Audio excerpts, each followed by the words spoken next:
Look at the person scanning your groceries. Really look at them. They aren't 19. They aren't a college student looking for extra beer money. They are 72 years old. They have white hair, a slight tremor in their hands, and they are wearing a polyester vest they never thought they'd have to put on. This person worked for 40 years. They followed the rules. They contributed to their 401k. They paid off their mortgage, and they waited for the golden years. But those years didn't turn gold. They turned into a desperate scramble for survival in a 2026 economy that has no mercy for the old.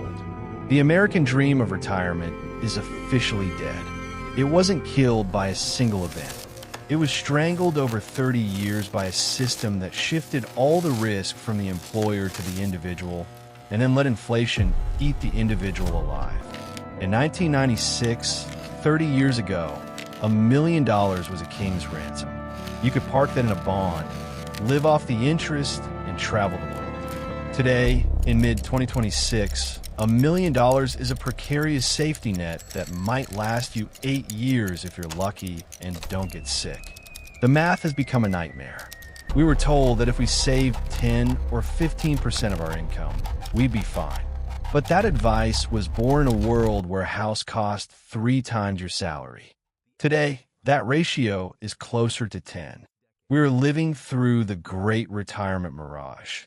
People look at their account balances and see 6 figures, feeling a sense of accomplishment. Then they walk into a grocery store where a gallon of milk is $7, and their property taxes have jumped 40% in 3 years. The numbers in the bank are getting bigger, but the life those numbers can buy is shrinking every single day. Let's look at Linda. Linda is 68. She retired 3 years ago from a career in middle management. She had $800,000 saved. She felt like a success. But then, the 2026 reality hit. Her Medicare premium spiked. Her home insurance in Florida tripled because of the climate crisis and the collapse of the private insurance market. Suddenly, her safe withdrawal rate of 4% wasn't covering her basic utilities and food. Last month, Linda did something she swore she'd never do. She applied for a job at a local hardware store. She isn't working for fulfillment. She's working because the alternative is choosing between her heart medication and her cooling bill. This is the hidden tax on aging. The system was redesigned to extract every last cent from the elderly. We moved away from pensions, guaranteed income for life, and toward the 401k experiment. It was sold to us as freedom and choice. But in reality, it was a way for corporations to dump the liability of your old age onto your own shoulders. If the market crashes the year you retire, that's your problem. If inflation wipes out your purchasing power, that's your problem. The safety net has been replaced by a tightrope, and millions of Americans are losing their balance. Think about the cost of living in 1990 versus 2026. In 1990, the median home price was around $120,000. Today, it's over $550,000. Wages haven't kept pace. The wage growth ratio has been stagnant for decades, while the cost of staying alive, healthcare, housing, and energy has gone parabolic. We are witnessing the first generation in American history that will be poorer in retirement than their parents were. The silver tsunami isn't just a demographic shift, it's an economic catastrophe. The 4% rule, the gold standard of retirement planning, is now a joke. Financial advisors used to say you could take out 4% of your portfolio every year and never run out of money. In a volatile, high-inflation environment of 2026, that rule is a recipe for bankruptcy. If you retired today with $1 million and tried to live on $40,000 a year, you would be living below the median standard of living in almost every major American city. You are one major car repair or one dental emergency away from a tailspin. And then there is the silent killer, healthcare. In 2026, the average couple retiring at 65 will need nearly $400,000 cover out-of-pocket medical expenses. That doesn't include long-term care. If you end up in an assisted living facility, you can expect to pay $12,000 a month. Your 40 years of labor, your decades of missed vacations and skipped dinners out, can be liquidated by a nursing home in less than 3 years. The system is designed to wait until you are at your most vulnerable, and then take everything. The emotional weight of this is devastating. There's a specific kind of shame that comes with being 70 and broke. We've been conditioned to believe that poverty is a personal failure. We tell ourselves that if we're struggling in our 70s, we must have been bad with money.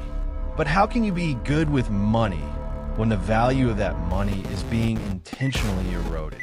How can you plan for a 30-year retirement when the cost of a hospital stay doubles every decade? We are seeing the rise of the nomad retiree. Not the ones in expensive RVs traveling to national parks, but the ones living in 20-year-old vans in Walmart parking lots because they can't afford rent and medicine at the same time. This is the new American reality. The invisible enemy isn't just inflation. It's an extractive financial system that treats human beings as disposable assets. Once you're no longer productive in the workforce, the system stops serving you and starts harvesting you. The clock is ticking louder than ever. For those in their 50s and 60s right now, the realization is setting in. They're looking at their spreadsheets and seeing a gap that cannot be closed. The retirement crisis isn't a future event. It is happening today in every suburb and every small town in America. It's the sound of a credit card being declined at a pharmacy. It's the sight of an elderly man walking to work in the rain. The middle class didn't become lazy.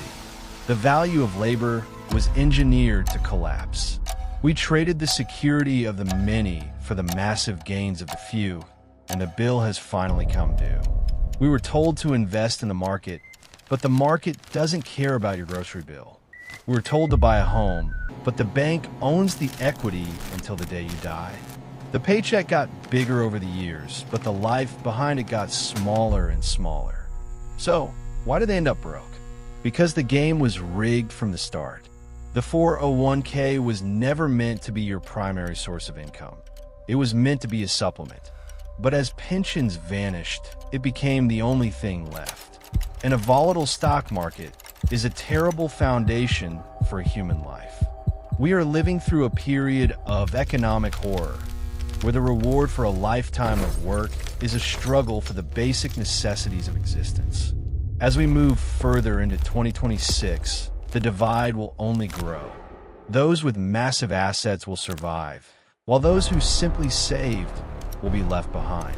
The middle class collapse is most visible in the eyes of a retiree who just realized their life savings won't last until their next birthday. It's a quiet, desperate panic. It's the realization that you did everything you were told to do, and you still lost. The final irony of the American retirement is that we spend our health to gain wealth, only to spend all our wealth to try and regain our health. And in 2026, the prices for both are at an all-time high. The dream wasn't just a dream, it was a sales pitch. And the people who bought into it are now paying the ultimate price. The paycheck got bigger, the life behind it got smaller. And for millions of Americans, the golden years are nothing more than a polished lie. We have to stop pretending this is a series of individual mistakes. This is a structural failure. When 20% of a generation is facing poverty in their final years, it isn't a lack of discipline. It's a broken engine. We're driving a car with no brakes toward a cliff, and we're arguing about who didn't contribute enough to the gas pump. The reality is simple, brutal, and honest.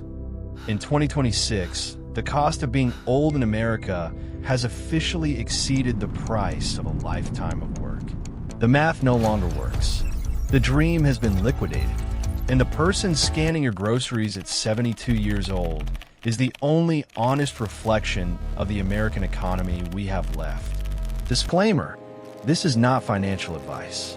The strategies discussed in this documentary are for educational and entertainment purposes only. Investing involves risk, including the loss of principal. Always consult with a qualified financial advisor or tax professional before making significant investment decisions.